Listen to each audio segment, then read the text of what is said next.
Hello friends, R&D publication path of a simple techniques में आप सबका स्वागत है। इस चैनल के जरिए हम basic accounting information and accounting problems को एक बहुत ही सिंपल एंड इजी टेक्निक के जरिए समझेंगे और सॉल्व करेंगे। आपसे रिक्वेस्ट है कि आप वीडियो को पूरा देखें और लाइक, शेयर एंड चैनल को सब्सक्राइब करना ना भूलें। फ्रेंड्स, नेक्स्ट क्लास शुरू करने से पहले एक नज़र लास्ट क्लास के रिवीजन पर। लास्ट क्लास में हमने कुछ अकाउंटिंग टर्म्स के बारे में डिस्कशन किया था, जिसमें purchase return, sales return, cash trade and cash transactions, credit trade and credit transactions, trade discount, cash discount, debtors, creditors, person and accounts term शामिल थे। नेक्स्ट क्लास में हम कुछ और अकाउंटिंग टर्म्स के बारे में डिस्कशन करेंगे। सो फ्रेंड्स, शुरू करते हैं क्लास 5। पहली टर्म आती है एसेट्स और मटेरियल ऑब्जेक्ट्स। पढ़िए। These are the material things or properties owned by a businessman.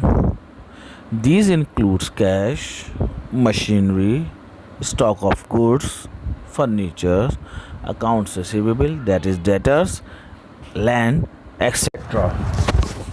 So friends, basically assets and material objects है क्या चीज़? हर वो चीज़ जिस पे बिजनेसमैन का मालिकाना हक है और वो इंट्रोड्यूस की हुई है बिजनेस के अंदर, वो बिजनेस का एसेट्स या मटेरियल ऑब्जेक्ट्स कहलाएगी। ओके, इसके अंदर कैश भी है, मशीनरी भी है, स्टॉक ऑफ गुड्स है, फर्नीचर है, अकाउंट रिसीवेबल जिससे हमें पैसा लेना है, जो मतलब debtors, land, etcetera etcetera etcetera. Right. Next term है liabilities. These are the debt owing by a businessman to his creditors and also to the proprietor towards the capital etcetera. These are the responsibilities of the businessman. Simple है। Liabilities क्या है? Liabilities वो debts हैं, वो उधारी हैं, वो कर्जा है जो बिजनेसमैन ने अपने क्रेडिटर से ले रखा है, या खुद जो प्रोप्राइटर है उसने बिजनेस में इन्वेस्ट कर रखा है as a capital. Right. Next term है डेबिट एंड क्रेडिट। पढ़िए। These two terms are commonly used to indicate the manner in which a transaction is to be recorded in the accounts of a business. A value recorded on the left hand side of an account is called debit, and the value recorded on the right hand side is termed as credit. Simply, debit and credit जो है, ये दो terms हैं जो हम use करते हैं किसी भी ट्रांजैक्शंस को रिकॉर्ड करने के लिए। बेसिकली लेफ्ट हैंड साइड जो हमारे होती है उस पे हम डेबिट ट्रांजैक्शन रिकॉर्ड करते हैं, वो डेबिट साइड कहलाती है।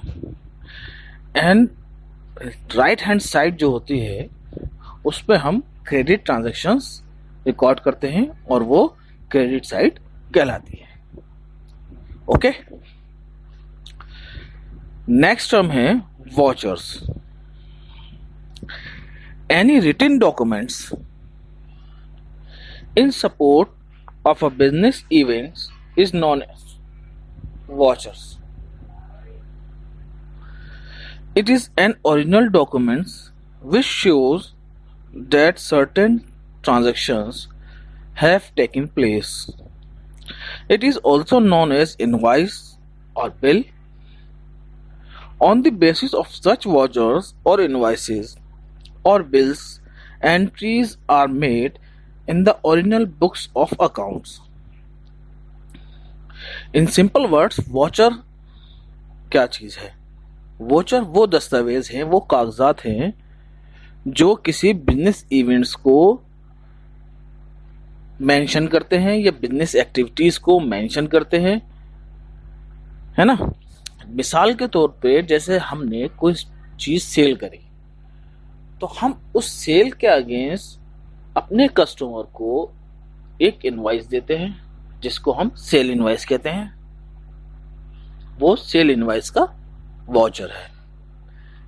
इसी के अपोजिट साइड अगर हमने कोई चीज परचेस करी तो जिससे हम परचेस करेंगे, जो हमारा वेंडर होगा वो हमें परचेज इनवॉइस देगा, राइट। इसी तरीके से और बहुत से रिटन डॉक्यूमेंट्स हैं जो बिजनेस एक्टिविटीज को मेंशन करते हैं या बिजनेस एक्टिविटीज में इन्वॉल्व हैं। वो हम आगे डिस्कस करेंगे आगे आने वाले लेवल पे, राइट। और इन्हीं बिल्स, वाउचर और इनवॉइसेस को बेस मानते हुए हम ओरिजिनल बुक्स ऑफ अकाउंट्स में इसकी एंट्रीज करते हैं और इसको रिकॉर्ड करते हैं फॉर फ्यूचर इंक्वायरी कह लीजिए या फॉर फ्यूचर, राइट। इसके बाद नेक्स्ट टर्म आती है पेड। पेड सब जानते हैं, भुगतान करना, ठीक। आइए पढ़ते हैं। Paid means cash paid on account और इन इंस्टॉलमेंट और फॉर सम कंसिडरेशन। मीन्स हमें कुछ पेड करना। पेड मीन्स वही है कि भुगतान करना, कैश भुगतान करना किसी सेटलमेंट के अगेंस्ट, किसी कंसिडरेशन के अगेंस्ट या किसी परचेजिंग के अगेंस्ट, राइट। नेक्स्ट टर्म है रिसीव्ड। इन सिंपल है, पेड का बिल्कुल अपोजिट। रिसीव मीन्स रिसीव करना, कोई चीज लेना, किसी भुगतान को रिसीव करना। मीन्स कोई किसी अगर आपका किसी पे कोई पैसा है या आपको किसी से पैसा लेना है, जो आप जो लेंगे वो आप रिसीव कहलाएगा और जो आप देंगे वो आपको पेड कहलाएगा। मीन्स पढ़ लीजिए। Receive means cash receive on account for some consideration, right, okay. अब लास्ट जो टर्म है वो है कॉन्ट्रा। कॉन्ट्रा के जो मीनिंग है वो है अपोजिट और अगेंस्ट और on the other side, right. ये लैटिन मीनिंग है कॉन्ट्रा के। अगर हम सिंपल वर्ड में कहें तो कॉन्ट्रा के मीनिंग जो है ऑन द अदर साइड, मतलब इस साइड तो है ही है। मीन्स आगे जब हम कैश बुक प्रिपरेशन करेंगे तब हम आपको बताएंगे कि कॉन्ट्रा के क्या इफेक्ट पड़ते हैं, कॉन्ट्रा एंट्रीज के क्या इफेक्ट पड़ते हैं। बेसिकली कॉन्ट्रा एंट्री जो है, ये जो कॉन्ट्रा है वो दो जगह इफेक्ट डालता है। एक एंट्री दो जगह इफेक्ट डालती है। आपको एक छोटा सा एग्जाम्पल मैं अगर दूं कि मिसाल के तौर पे आपके business accounts, business bank account से अगर मैं कुछ पैसा विड्रॉ करता हूं फॉर सम बिजनेस पर्पस के लिए, राइट, सो या कैश में बिजनेस कैश के लिए, कैश इन हैंड मेरे पास बिजनेस में कम है ना, और बैंक अकाउंट में मेरा पैसा पड़ा है, तो मैं वहां से कैश इन हैंड अपने बिजनेस का मेंटेन करने के लिए पैसा निकालूंगा, विड्रॉ करूंगा। तो दो जगह इफेक्ट इस एंट्री को हम कह के या इसके अगेंस्ट हो कि मेरे पास कैश इन हैंड बहुत है, बैंक में बैलेंस मेरा कम है, तो मैंने बैंक में डिपॉजिट कर दिया, है ना। तो इसको कहेंगे हम कॉन्ट्रा एंट्री। क्यों?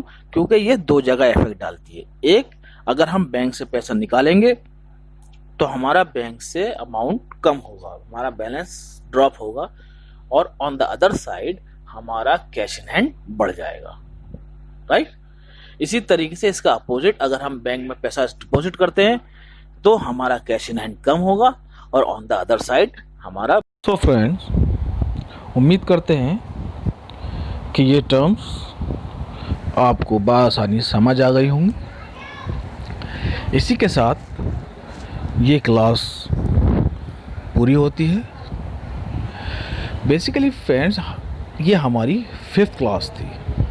क्लास 1 से लेके क्लास 5 तक जो भी हमने पढ़ा उसमें कुछ इम्पोर्टेंट क्वेश्चन राइज होते हैं जो आपकी स्क्रीन पर अपीयर हो चुके हैं। आइए पढ़ते हैं और इसका जवाब आप लोग देखें कि आप लोगों को कहाँ तक ये समझ आया।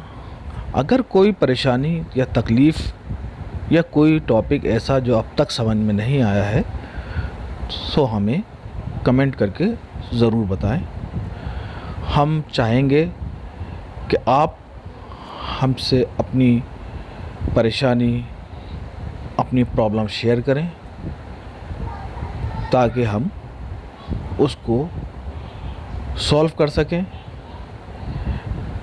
ओके, सो पहला क्वेश्चन है व्हाट इज़ अकाउंट्स। सिंपल है। सेकंड है what is accounting and accounting works, right. Third है what is accounting cycle. Fourth, distinguish between the following. जो नीचे दिए गए हैं उसमें हमें फ़र्क बताना है। पहला, business and profession,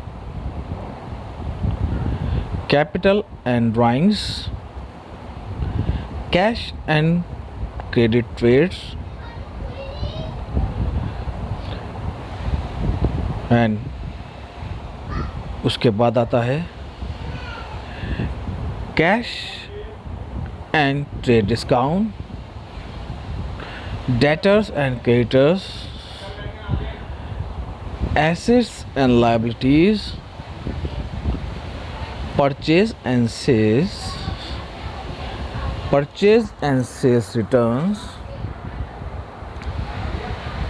goods and properties. Okay friends, इसमें हमें फ़र्क बताना है दोनों में। नेक्स्ट है define goods in book keeping language. Next, define business transactions. Next, define the following terms. अब जो ये टर्म्स हैं इनको एक शॉर्ट नोट में आपको डिफाइन करना है। पहला है firm, next turnover, voucher, debtors, creditors, contra, business dealing, capital and business. So friends, इन क्वेश्चंस के आप आंसर सोचिए और इनकी प्रिपरेशन कीजिए for further examination purpose. Okay, so friends, मैं आपसे फिर रिक्वेस्ट करता हूं कि अगर कोई प्रॉब्लम अराइज होती है तो आप कमेंट करके ज़रूर बताएं। हम उसको प्रायोरिटी पे लेंगे।